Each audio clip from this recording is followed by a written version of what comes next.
O friulano, língua de profunda significância cultural, ocupa uma posição central e predominante na região Friuli-Venezia Giulia, uma localidade rica em história e tradições, situada no nordeste da Itália.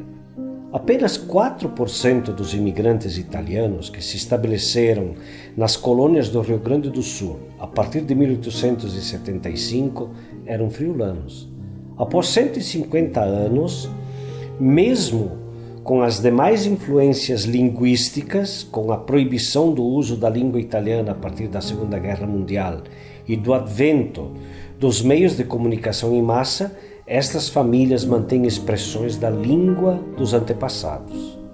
Bem-vindos a um mergulho na história da língua friulana, uma rica e cativante expressão cultural que floresceu ao longo dos séculos na região do Friuli, no nordeste da Itália. Esta língua nos transporta através do tempo, conectando-nos a tradições que transcendem gerações. Das delícias culinárias às orações, das brincadeiras aos contos, do trabalho e a vida cotidiana, esta língua nos convida a explorar um mundo onde passado e presente se entrelaçam, enquanto mergulhamos nas profundezas dela e somos confrontados com perguntas intrigantes. Quais histórias ainda estão por vir e como elas continuarão a tecer a identidade friulana? Como garantir que essa riqueza cultural continue a brilhar de maneira que construa pontes entre tradição e inovação? Nessa jornada de descoberta e redescoberta do passado, presente e futuro da língua friulana, convidamos você a se juntar a nós, onde as respostas a essas perguntas moldarão o destino dessa língua fascinante. Bom dia, Simone. Simone Vala. Eu sou Pulit. E tu? Eu também, Vettiusma. Qualquer coisa se sabe. Qualquer coisa se sabe, quer dizer o quê? Alguma coisa se sabe. Alguma coisa se sabe. Isso. Eu falava com minha mãe, quando era tinha 3, 4 anos, eu falava tudo em friulano.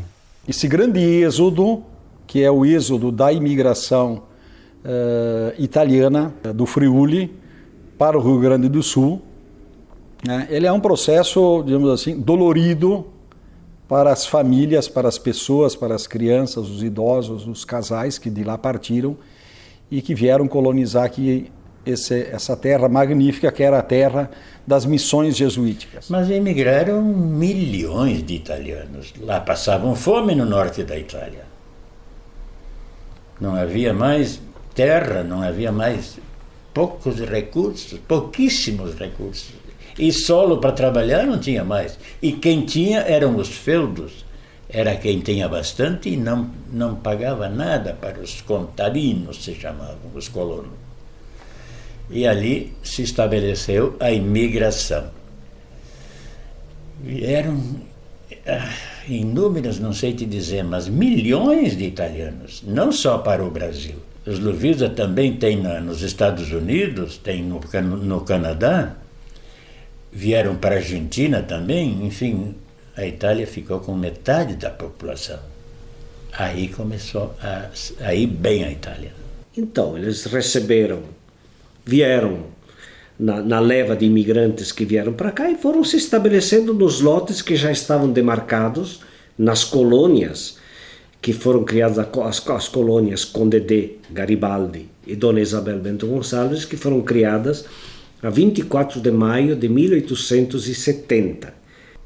Todos os imigrantes que vieram da região de Udine, os chamados friulanos, eles vieram com passaporte de Udine. Posteriormente, Udine era uma provínciazinha meio razoavelmente grande, se dividiram. Foi o governo que dividiu. Então formou-se a província de Pordenone. Mas os nossos todos vieram com passaporte Udine. Então tem muita gente de Pordenone que vieram com passaporte de Udine. São nações diferentes. Mas é por causa disso, né? Mas a grande transformação que é feita no Brasil justamente é a chegada do imigrante. O imigrante para quê? Para viver numa pequena propriedade, para produzir a policultura, produtos que o Brasil não produzia, porque a empresa agrícola brasileira estava fundada para produzir um produto só. Então, esses imigrantes vêm para produzir em pequena propriedade, em policultura e com trabalho livre, que é outra novidade. Então, todo o sul do Brasil ocorre uma mudança de estrutura social, com a ascensão de uma nova camada social. Pelo menos quando começaram a chegar os friulanos, o governo brasileiro botou eles na linha Argemiro. A linha Argemiro, por exemplo, recebe o nome de Argemiro em função de que um dos engenheiros de demarcação era Argemiro de Abreu. Santa Bárbara é a santa, é assim como Alcântara, a família imperial, e Fernandes Lima, Antônio Rodrigo Fernandes Lima, um dos demarcadores de terras também. Então, chegaram junto com todos os imigrantes que se instalaram aqui. Quando a linha Argemiro, que já estava traçada, ficou completa, eles mandaram para a quarta colônia, que fica em São João do Polesine, Santa Maria. Eles eram hábeis artesãos e eles trouxeram muitas novidades, trouxeram muitas técnicas de trabalho que foram importantes para construir aquilo que nós temos hoje no meio do agreste que eles encontraram. Então não se pode dizer que eram totalmente desprovidos, eles tinham muita cultura, talvez não soubessem ler e escrever, mas eles tinham muito conhecimento prático da vida que eles levavam. Então as dificuldades sociais, econômicas, etc., fez com que eles saíssem em busca de novas oportunidades de vida. Adquiriram uma terra numa localidade chamada Santa Bárbara, isso em 1892. Aí, como meu avô já tinha moinho na Itália, em Po Fabro, ele veio à procura de um local que tivesse uma queda d'água para montar um moinho. A queda d'água era para, vamos dizer, canalizar nas beiras do riacho a água para mover o moinho, que é através de uma roda gigante de madeira. Essa atividade ela durou até 1940. Então, depois disso, ou eles se modernizavam com sistemas novos, que nem surgiu a cooperativa aqui em Santa Teresa, ou encerraram as atividades, resolveram encerrar as atividades, aí partiram para a agricultura. E eles saíram em busca de uma nova vida. E fizeram a travessia do mar, né? 40 e tantos dias de viagem, muitos não chegaram aqui, foram sepultados nas ondas do mar, né? E outros, ao chegar aqui, foram bravos. Por quê? Foram heróis porque aqui ficaram, viu? Começando do nada, começando do zero, a gente pode dizer, no meio da Mata Virgem. Como meu avô tinha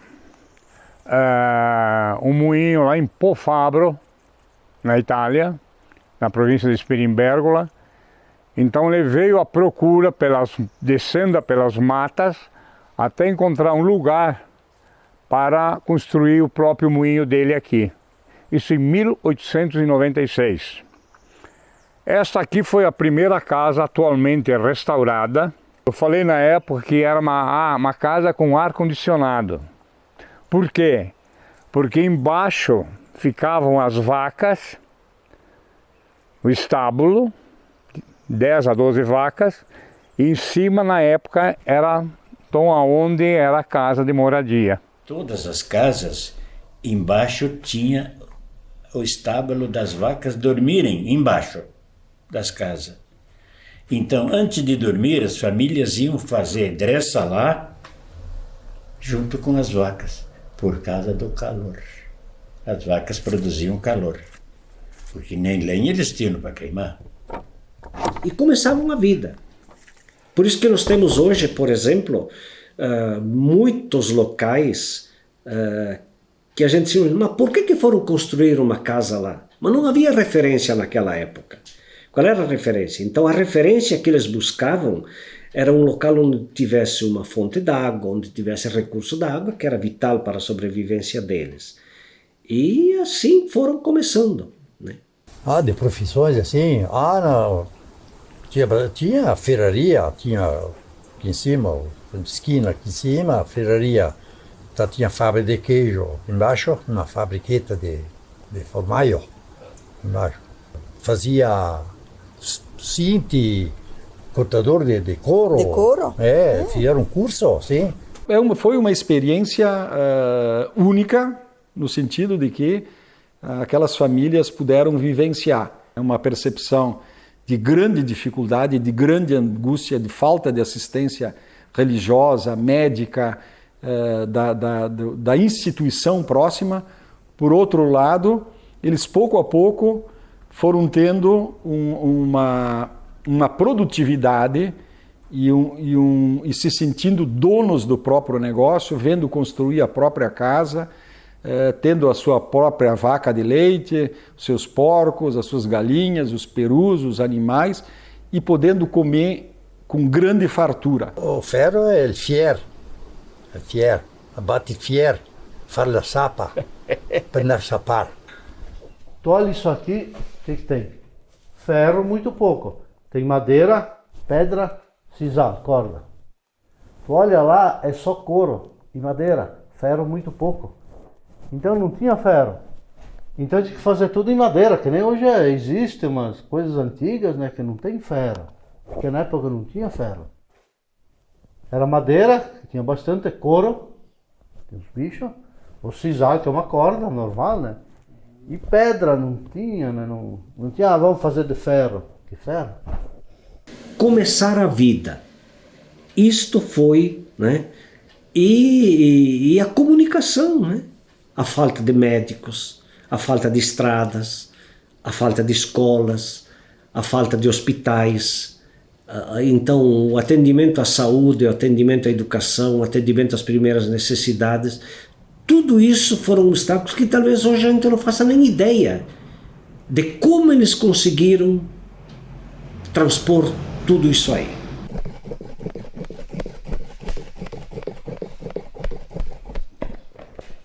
Então isso aqui também. A gente tem madeira, tem couro e um pouco de ferro. Então eles conseguiam eles mesmos fazer as ferramentas. Não dependiam de ninguém. Meu avô, assim, lá na região do Friuli, em Maniágua, ele foi aprender o ofício. Ele foi trabalhar lá com ferreiro. Então, ele foi trabalhar com ferreiro, que aprendeu com ferreiro antigo, que aprendeu com ferreiro mais antigo, que aprendeu com ferreiro mais antigo ainda.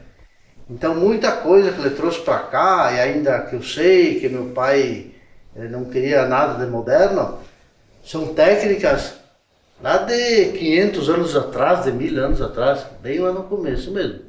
Essa tradição dos friulanos de trabalhar com o metal, né? Que vem da própria origem de Pofabro, né? O Pra Fabrorum, que era o prado dos ferreiros, né? Pofabro. Têmpera da lâmina, têmpera do aço, depois do objeto fabricado. Post-fabrum. Então agora aqui vamos ligar o fogo. Vamos voltar a 500 anos, 1000 anos. Eu vou ser um ferreiro que eu vou fazer uma faca, uma ferramenta, toda ela no fogo e martelo. Eu preciso de um pedaço de ferro, preciso do fogo e de um martelo. Eu não vou ter outra coisa.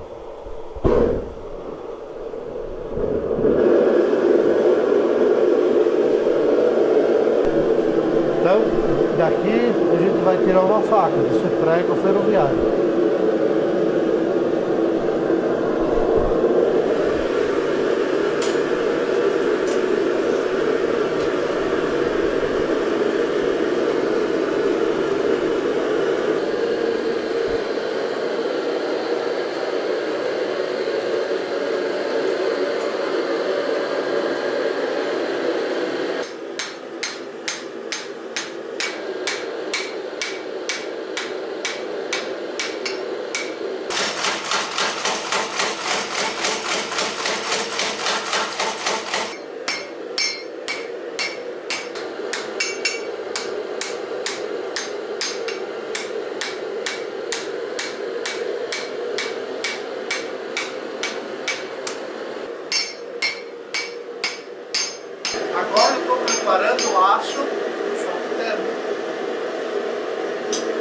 Relleno, cheio de dura, tô preparando.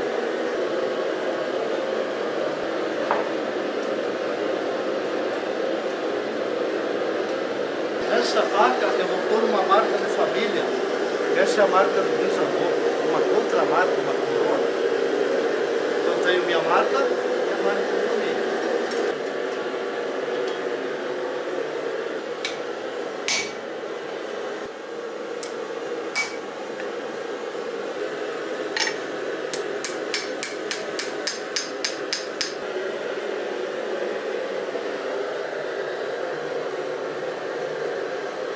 Aqui eu tenho a faca, ela está forjada.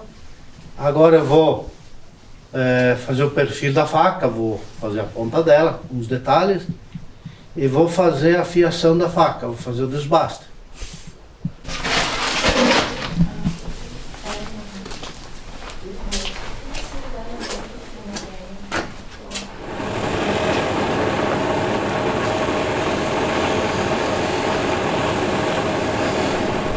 Então aquele prego já virou isso aqui, ó.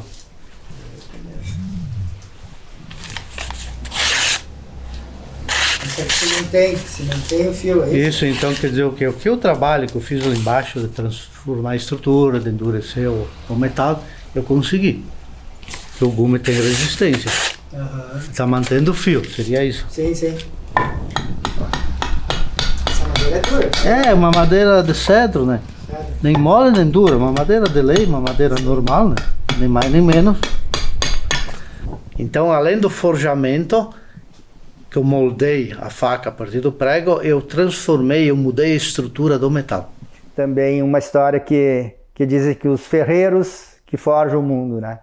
Então, na verdade, nós, os ferreiros, eu me incluo como um ferreiro friulano, forjamos esse novo mundo na América aqui. Então, eu acho bacana essa relação, dessa criação do novo mundo. E eu posso atestar que o friulano é um hábil artesão. Ele construía praticamente tudo. Até por uma questão, até certo ponto, característica lógica. A língua friulana é uma língua que não é tão fácil de ser compreendida. Então minha mãe falava, mas como na época era uma vergonha falar o friulano, e nem se podia falar, eu acho que ninguém entendia, porque onde tinha um grupo de friulano, ninguém não chegava nem perto, né? Sim, eles eram gente que trabalhava muito e faziam de tudo. Só que as outras comunidades não gostavam, tinha uns, eu acho que nem todos, sim, alguns que não gostavam, porque quando se reuniam os friulanos, os outros não entendiam o que eles falavam. Sim, então, ai furlani, lei furlani, né? Falam entre eles e nós não entendemos. Sim, minha mãe falava, tipo, chapis furlan, se a pessoa não entendia, dizia, não, chapis nuia, favelai furlan, favelai é fala. E este fato fez com que esta comunidade ela ficasse bastante reclusa. Eu poderia dizer até certo ponto um pouco até discriminada pelas demais etnias. Por quê? Porque quando dois friulanos, em casa as famílias falavam entre si, falavam o friulano. No meio da comunidade, ao redor da igreja, ou quando fossem fazer compra no mercado, se duas pessoas da família estavam juntas fazendo compra, entre si eles se falavam o friulano, mas com o negociante ou com outro eles falavam o italiano, né? Meu pai, ele até sabia, mas ele não era de falar o friulano. E outra, meu pai também era mais do comércio, tinha o negócio das facas, ele trabalhava muito com gado, então ele lidava bastante com o público. E na época não podia falar o friulano, e depois era uma vergonha ser friulano. Era considerado um povo de quinta categoria, os friulanos. Eram mal vistos os friulanos, eram mal vistos. Quem estava escutando, quando ouvia eles falando o friulano entre si, sempre ficava na desconfiança de que estivessem falando mal do outro. Então, por isso, eles eram, até certo ponto, um pouco discriminados, né? Era muito comum de nós ouvirmos dizer la via dei furlani, La via dei Furlani, date la linea dei Furlani. Na minha zona lá só tinha friulano, onde eu nasci. Só se falava. Praticamente, né? Sim, sim. Eles falavam outra língua também. Mas era a grande... Todo mundo falava friulano. Friulano. Tu sei giù a scuola a Santa Barbara, tu? No. No? Noi? No. Mai giù? No, Santa Barbara no. Ah, no? No. Ma tu non devi il mus della Ida? No. Io a scuola, quando ero giovane... Su Danardo? Lassù da Nardo. Ah, tu hai cominciato lassù? Lassù da Nardo. Ah, già. E attaccati dalla iglesia prima. Ah, Inglesia! Sim. Eu perguntei para ele se ele foi para aula em Santa Bárbara e não tinha escola ainda na linha Gemiro. E ele me disse que sim, que ele começou a estudar na igreja da linha Gemiro. É isso aí. Eu já fui para aula em aula. Santa Bárbara. Não, na linha Gemiro já tinha. Ah, já. Isto. Essa colocação inicial, essa instalação inicial das famílias, facilitou que na capela se falasse praticamente ainda aquela língua de partença. Então, muitas capelas, que em Santa Bárbara se falava ali o friulano. Lá na outra capela, São Marcos, por exemplo, se falava lá mais um dialeto belunês ou vicentino. Né? E eu tenho, inclusive, uma pesquisa no livro de registro de casamentos aqui da nossa paróquia, que 60% dos casamentos friulanos foi friulano com friulano. Né? Sim, é toda uma mistura. Quando veio a geração dos nossos pais, os nossos pais já tinham mais comunicação com outras comunidades, um pouco, e casaram com gurias de outra que não eram friulanas. Foi perdendo, aí misturaram italiano, então entre friulanos falavam o friulano, mas com os demais não. A dificuldade de se comunicarem, a necessidade de se entenderem fez com que isto acontecesse, né? E neste sentido também, eles trouxeram as habilidades da Itália, eles eram hábeis carpinteiros, pedreiros, tecelões, etc., construtores de moinhos, construtores, enfim, eles construíram praticamente tudo de que necessitassem, pelas habilidades que eles trouxeram da pátria-mãe. Então, nas cidades é que começa a se formar um novo elemento. O que é? Uma koiné, uma nova língua. Essa nova língua é o italiano. Por quê? Porque há necessidade de se comunicar não na língua familiar, mas na língua também do comerciante. Era lá friulano, sì. Io ci capisco pouco, sai anche pouco, ma era uma coisa que a gente devia levar para frente. Mas tinha comércio naquela época, eles ali. Tinha comércio, fábrica de queijo, loja. Há poucos. Tinha uns amigos, sim, mas poucos falavam friulano, eram poucos. Pouca coisa eu falava, mas eu entendia tudo. Andar dormir era de mosnote, que era noite, né? De mosnote. A nossa língua que nós falava aqui era, para começar a ir para o colégio, era ruim, a gente não entendia quase nada a língua brasileira. Sim. Todo dia, tudo, qualquer assunto. Você via que almoçar, vinha manjar de pronto. Em cima da mesa, como é que é? A taula? Não a taula, não. Zinho taltai plantar a brava. Então vamos na roça plantar o milho. Tantai é a roça, taltai. O elefreite, que hoje é frio. O elefreite. Al sorelli no vinho fogo. Escondria em nuvem. Bom dia, Timão Vade. Estou bem com franqueza. O friulano tem que ter uma certa dureza na palavra, senão a entonação não serve, não sai. Bom dia, boa noite, Timão Vade. Boa noite. E hoje vai dormir? Eu vou dormir, boa noite, tchunho. Mas eles se falava tudo em friuli. Era tão bom sentir. Eu porque eu sabia. Chemonvade é como vai. Como vai. E como quando tinha mais que um. Chemonzevo, quando tinha vários. Zevo, eles tinham a pronúncia que a gente não sabe pronunciar tão bem. Ai, tem coisas que é difícil de lembrar. Eu não estou lembrado que muitos anos a gente não se dedicava em aprender assim. Não sei. Eu falava, mas eu não me lembro muito. Mas eu não me recordo muita coisa. Casa. La casa. Casa é a casa. A consoante K do friulano, a tendência é que ela seja o Ch. Então vai dizer la casa. La casa. Casa de pedra. Casa de sas. Clap é pedra também? Clap também é pedra. Você pode dizer assim também. Casa de claps. Como vato, ci montesi lá em casa. A consoante G, ou G, ou G, né, do português, do italiano, vamos dizer assim, la galina.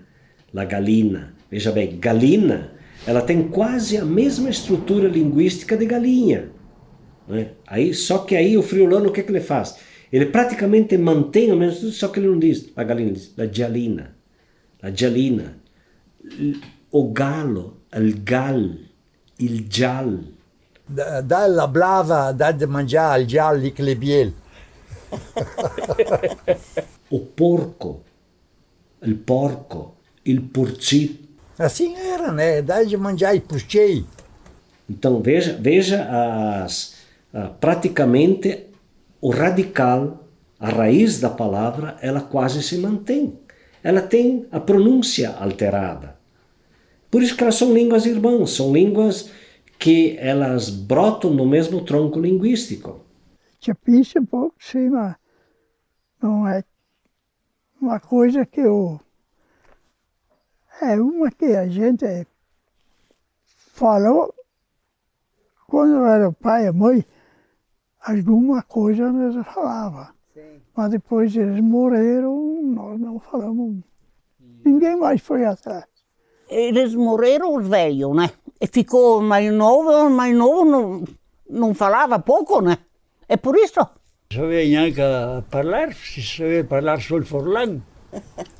E a scuola li voleva il brasiliano. Eu vou te dizer o que a juventude não quis mais saber do friulano, assim. Então começou o italiano, depois então começou o brasileiro, né? Mas a juventude não gostava do friulano. Mas eu me sentia bem porque desde pequena ela sempre falava com nós. Eu gostava, o meu irmão não. Ele disse que eu aquela língua ali não gosto. Ele disse, bom, fala aquilo que tu quer. Terminaram acharam que era uma língua que não interessava aqui, né? Nossos avós vieram da Itália, né? Vieram com essa língua ali, forlano ali, né? E depois aqui foi continuado, só que depois saiu o português, aí começaram a dizer que não podia falar forlano, que aqui era o Brasil, que era português. E ali foi deixando, né? Foi deixando. Entre nós a gente falava até, mas não podia falar em volta, né? Sabe? Daí.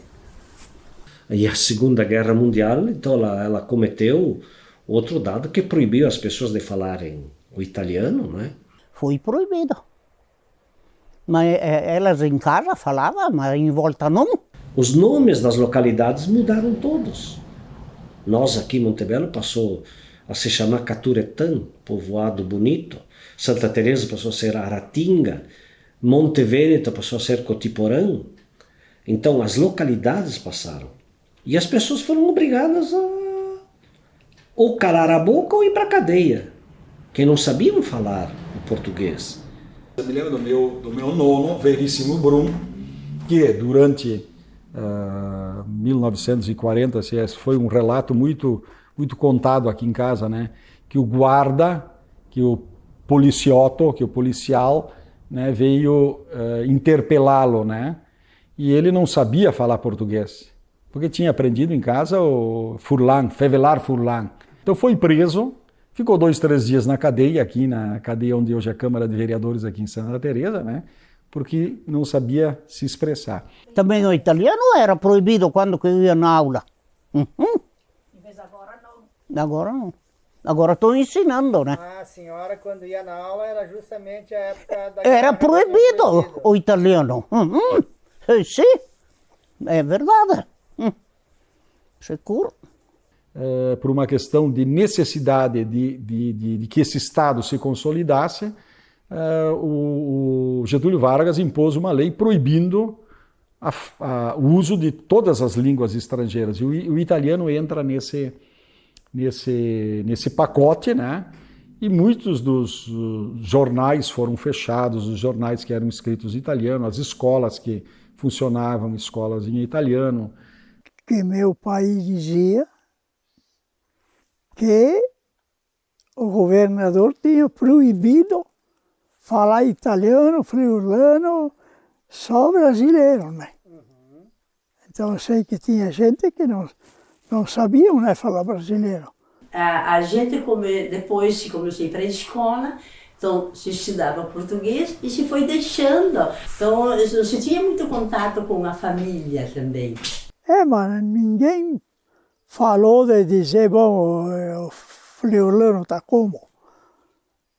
Falamos brasileiro e pronto, né? Foram pouco a pouco, até por uma questão de inserção, de que saber falar português é importante para ir pedir um emprego no comércio, para ir pedir um emprego na indústria, para poder se tornar um padre, uma freira, ou para poder exercer qualquer profissão, a língua portuguesa passou a ser essencial. Então, na medida que a língua nacional passou a ser mais importante, aquela língua, que ela é uma língua familiar, à medida que passa o tempo, ela vai sendo esquecida, vai se perdendo no tempo. Eu também, sinceramente, a falecida mãe rezava, como nós falamos antes, o terço em friulano, né? Mas nós ameaçava assim, mas não saía o que devia... Só mexia a boca. Isto. Ave Maria, gratia plena, numerus tecum, benedicta tui erbo, bendita fruto vossos ventris, Jesus. Santa Maria, peccatoribus, nunc et in hora morte nostri. Amen.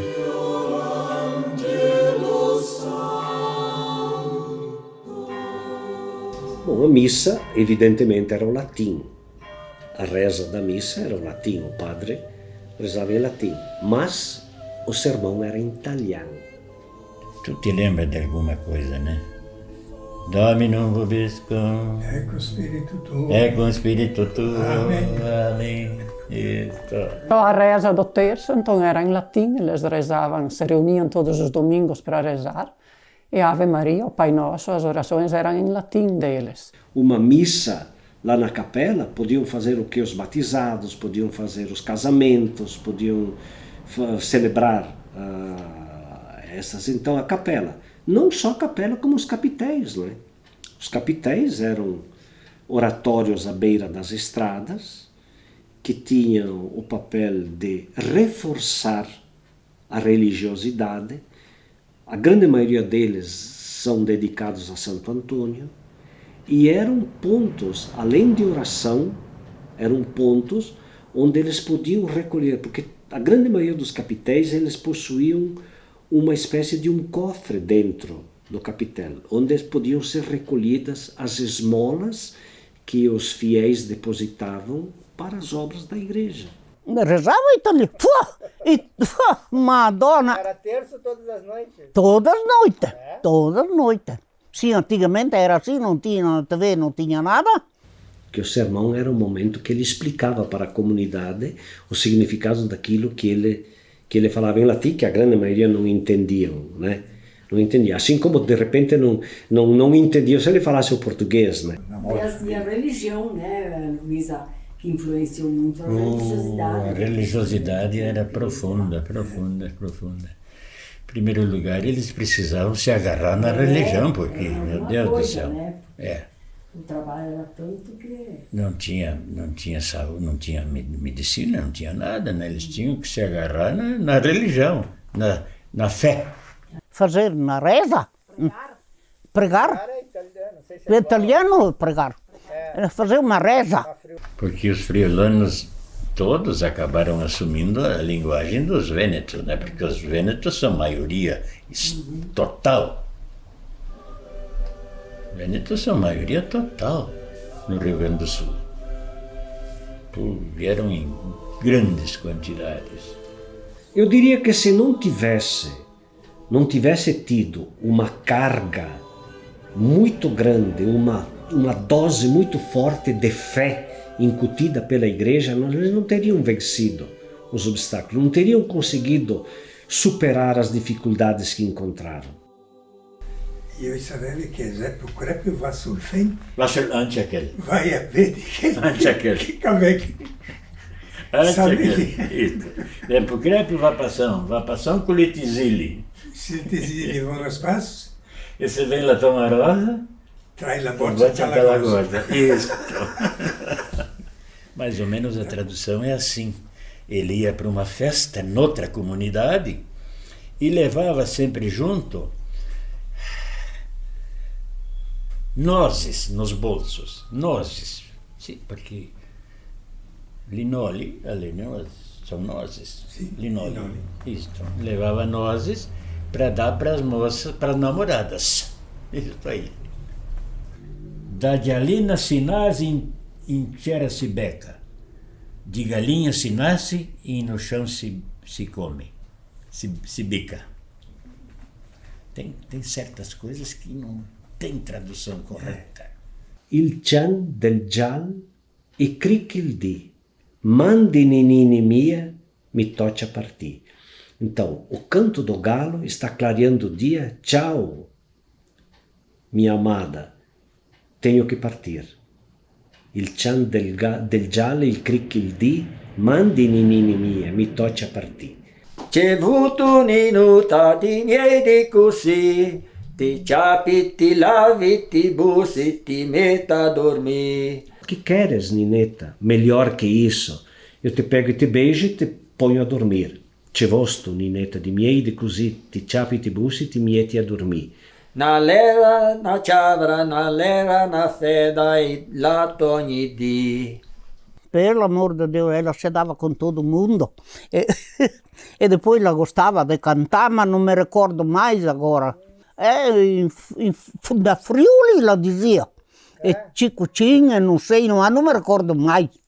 Chicotinha, aquele bel moreto, não me recordo mais. Era bonito. Ciribiribing domani le festa, ciribiribing non si lavora, ciribiribing è tempo ancora, ciribiribing del lavora. Essa música é friulana ou não? É, mas depois foi traduzida aqui. Eu diria que o friulano ele foi aculturado. Il pulce e il pedoli. Il pulce e il pedoli avevano da fare la polenta. E non avevi farina. Il pedoli all'esut togli la farina. Il pulce alla picciata la cialdera alla cialdena e l'ha fatto fuoco. Ma il pedoli mai non arrivava. Il pulce stuf d'aspettare. E plen di fame alla saltata nella cialdera. Il pedoli è arrivato, ha veduto il pulce morto e l'ha attaccato a vai. La cialdena ha domandato, c'è sto pedoli da vai? Il pulce l'ha saltato alla cialdera, l'è morto. Bene, e io sglinghinei. A bancia dimanda ciazzo da sglinghinare. E spieta che ti conti, il pulso dalla cialdera, il pedolio e il vai e io sglinghinei. Allora io bali. La quarta e dimanda, c'è sto bancia da balà. E spieta che ti conti, il pulso dalla cialdera, il pedolio e il vai, la cialdera sglinghinea e io bali. Allora io strussi. Venuto il char domanda, c'è tu porta da strussa? E spieta che ti conti, il pulsta la cialdera, il pedolio al vai, la ciadena sglinginea, la bancia bala e io strussi. Ben, e io vai scondimi al bosco. Il bosco gli dimanda, c'è fas tu chi? C'è fas tu chi? E spieta che ti conti, il pulsta la cialdera, il pedolio al vai, la ciadena sglinginea, la bancia bala, la porta strussa e io sono venuto scondimi qui. Bem, e io mi voglio con le radici in su. Aí vem un uccellin e dimanda, c'è tu bosco con le radici in su? E spieta che ti conti, il pulsta la cialdera, il pedolio al vai, la ciadena sglinginea, la bancia bala, la porta strussa, il ciarta bosco, e io con le radici in su. Bene, io mi dispeni. La fontana domanda all'uccellin, perché uccellin sotto spelat? E spieta che ti conti, il pulsta la cialdera, il pedolio al vai, la ciadena sglinginea, la bancia bala, la porta strussa, il ciarta al bosco, il bosco, le radici in su, io spelat. Bene, io mi semi. Ora ven la massara. C'è tu fontana che tu sei semata. E spieta che ti conti, il pulso della cialdera, il pedolio al vai, la ciadena sglinginea, la bancia bala, la porta strussa, il ciarta al bosco, le radici in su, l'uccellin spelat, io sono semata. Bene, io butti cialdersi in cuc. Quel canale là? Là i pedoi? Là i pedoi, il grappa sempre il chiave. Tempione sta sempre coçando a cabeça. Isto. A gente botava... Vem, José, como é que é? Não vai ser Tinha que botar de maneira que ficassem todos os... Eu não lembro daquilo. Assim e um assim? Assim. Aqui E assim, eu alinhados. assim. Ah, os nove aparecem todos. Tá aí, Cecília. Sim. Quer que eu conte? Pode ser, mas Pera querem aí, botar então. mais algum? Mais aqui, José? Vai ser comprido, Punichiqui. Eu falei o quê? Botar uma mão aqui, aí a Cecília conta. Ah, e depois quem fala primeiro tem que fazer o silêncio, é? Punichiqui, punichiqui, punichiqui, punichiqui, punichiqui, punichiqui, punichiqui, punichiqui, punichiqui, punichiqui, punichiqui, punichiqui. Punichiqui, punichiqui, punichiqui, punichiqui, punichiqui, punichiqui, punichiqui, punichiqui. Celese cadente. Pan de cassela. Pan de cassela. Cui che prima fevela hai di tirargli l'aurela.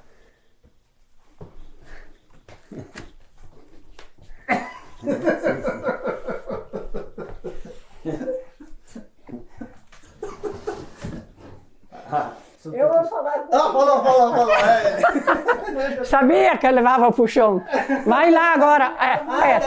Agora, urela musichina, colpa di farina, finché tu dici beh, na ti mole invita me.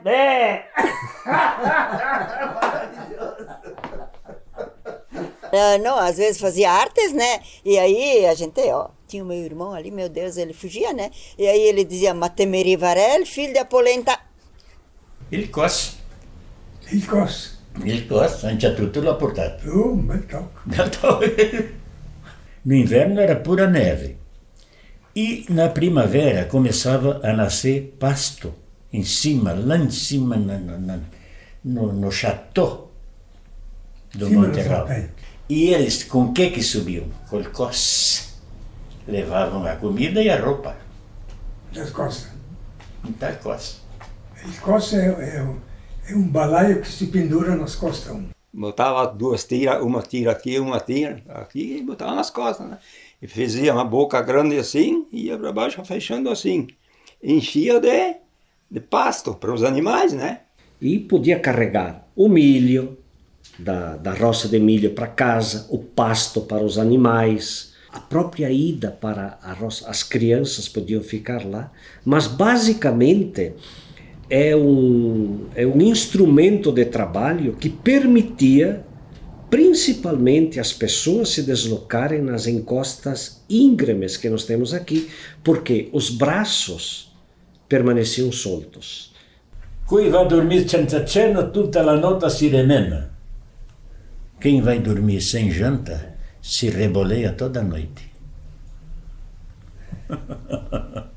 Ela se conservava dentro de tonéis, dentro de latas, a carne do porco. Podem ver que é um caixão, tinha 3 desses aqui, forrado de lata. E quando precisasse, tirava um pedaço daquela, cozinhava e deixava o restante, então se mantinha. Então tinha 2 jogos, uma para milho e outra para trigo. Uma ela ficava fixa e a outra ela rodava em cima dessa aqui e o produto saía por essas listas. Foi feita pelo meu avô, foi construído, meu avô desceu lá de Santa Bárbara para Montebello para encontrar um lugar onde tivesse uma queda d'água para desviar o rio, né, para movimentar a roda. Se comia, fazia o tal do zufo, mas não me lembro como faziam. Sei que eu fazia, a falecida mãe fazia isso ali. Meu Deus, até hoje. Zufo. Il zufo. Sì, ma l'hai fatta anche io il zufo, anche tutto l'hai fatto. Sì, tanti volte. Tua mamma la sviaida. Sì. Che facevo? O giuffin? Sduf o signor giuffin? Sal, un poco di farina, leite e depois se cozinha. Se faz como um mingau. Bota um pouquinho de leite. Já botei. Não, a bota na farinha. E tu mexe, senão fica os nozinhos.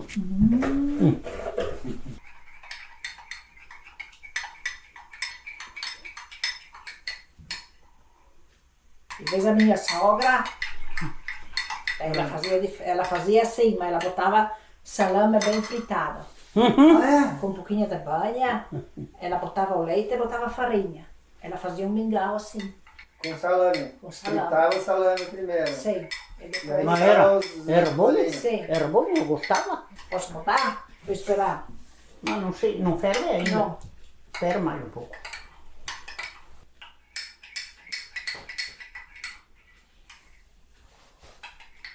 Agora sobe. Agora botar. Devagarinho.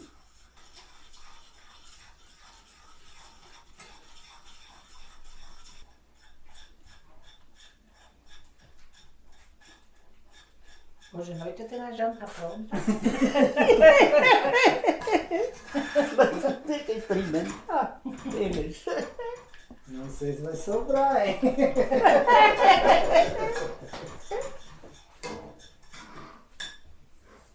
Ok. Seria quase muito grosso, mas... Muito grosso? Eu pensava que era muito mole. Não. Não deixa que ferve mais. Lata. Sim, sim, sim.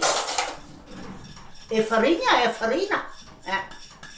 E quando que a sua mãe fazia essa comida? Em que momentos? É? De manhã, de meio-dia, de noite, em dias Ah, especiais? de noite a minha mãe, porque ela era fraquinha, né? Então ela gostava desse aqui. E eu fazia bem. Vocês querem experimentar? Sim. Sim. Tem que experimentar. É jufim. É jufim. É com açúcar, é com sal. É com É com sal. Parece que vai ser com doce, mas é diferente, é né? bom. Só que eu precisava um pouquinho mais mole. Tá aprovado, vou repetir. Gostou? Como é que se fala em friulano que tá gostoso, que tá bom? Gostoso? Gostoso? Ele me dá piazer. Ele me dá piazer. Ele me dá piazer. Ele me dá piazer, ele é gostoso. Eu me lembro que sempre aqui em casa se fazia uma citação que é belíssima, que diz: quando il nonno non racconta, quando il nipote non ascolta, si rompe o ciclo della memoria, si rompe il ciclo della vita. Então, quando o nono não conta as histórias, quando o neto não as escuta, rompe-se o ciclo da memória, rompe-se o ciclo da vida. Este simples, aparentemente simples documentário ele não irá salvar a cultura friulana ou italiana, mas ele é, acima de tudo, uma homenagem a todas aquelas pessoas, anônimas ou não, que carregam, ou carregavam e ainda carregam essa cultura milenar que aprenderam dos seus pais, dos seus avós, dos seus antepassados. Que bom isso, nós preservarmos a nossa cultura. Ela não é maior nem menor das outras culturas, mas é nossa cultura. Aplausos a todos os friulanos, a todos os descendentes da região Friuli-Venezia Giulia. Un'importanza fondamentale, registrare perché rimanga una testimonianza che poi dura negli anni e anche per le future generazioni. La lingua friulana è una lingua che diventa un punto di radicamento delle origini e quindi un po' come le abitudini, le usanze che tanti friulani che sono andati all'estero si sono portati con loro, anche la lingua rappresenta uno degli elementi espressivi che sono fondamentali. Isso é fundamental para a gente alertar, né, o quanto é importante a questão das raízes, né, de a gente dar manutenção das raízes para a questão da formação das pessoas, né? Quer dizer, o quanto a história, por mais singela, por mais dificultosa que ela seja, o quanto ela vai ser importante nessa bagagem que vai ser carregada durante a vida. Se nós pudéssemos preservar, além do friulano, que ela é totalmente específica, que nós pudéssemos preservar as expressões do mantovano, as expressões do cremonês, as expressões do trentino, do bergamasco. Olha, essa é uma cultura que só nos enriquece. Por isso que é válido todo esse trabalho, é válido todo o esforço de poder recuperar, de poder reviver esta cultura, que infelizmente o tempo está consumindo. Então, vale a pena, sim, eu acredito. Gostaria muito que isto produzisse efeito, que a língua friulana pudesse um pouquinho ressuscitá-la, mas infelizmente, com o conhecimento que tenho, com a idade que tenho, eu vos digo, não vai ser fácil, não vai ser fácil. Tu tens o dever de conjugar as tuas origens, de valorizar isso e levar isso de um modo geral. Nós temos o dialeto que os nossos imigrantes trouxeram, então tem o dialeto vêneto, tem o friulano, tem o trentino. A gente tem muitos dialetos, todas as regiões, e mais ainda, cada família fala o seu dialeto. È un importante significato, direi, no? Perché è una delle lingue parlate da coloro, e sono migliaia, che hanno abbandonato queste terre dove si parlava il friulano e sono sbarcati in terre lontane e sconosciute. Quindi noi apprezziamo e cerchiamo anche di sostenere queste storie e così come abbiamo fatto per il Talian, altrettanto facciamo per il friulano, proprio perché è un elemento che unisce le fasce pordenonesi del mondo con tutte quelle persone che sono partite dalla provincia di Pordenone.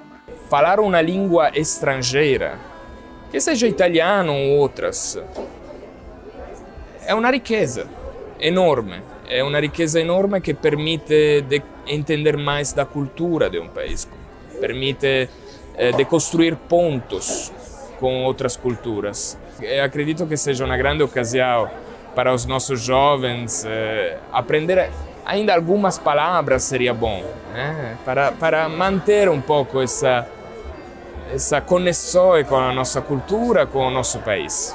E allora c'è che l'era stato e avem rivelato voi. O que restou, falamos hoje. Mandi é uma expressão muito típica dos friulanos e significa, é um cumprimento, né, tanto de chegada como de despedida, é tipo assim, fique em mãos de Deus, né, man, mão e de Dio. Com muita honra e alegria no coração, mando para aqueles da região Friuli Venezia Giulia, como diziam os meus antepassados, par quei della Furla, grande mandi. Mandi, mandi. Mandi. Mandi. Mandi. Mandi. Mandi. Mandi. Mandi. Mandi. Mandi. Mandi. Mandi. Mandi. Mandi. Mandi. Mandi. E dopo quanto detto, io vi saluto con un forte abbraccio e con un mandi mandi. Já que volete saber se que volete revelar, e vi diz una buonanotte a voi tutti. E mandi. Ciao, mandi alla dus. Bem, allora e vi desiderar a tutti una buonanotte e mandi.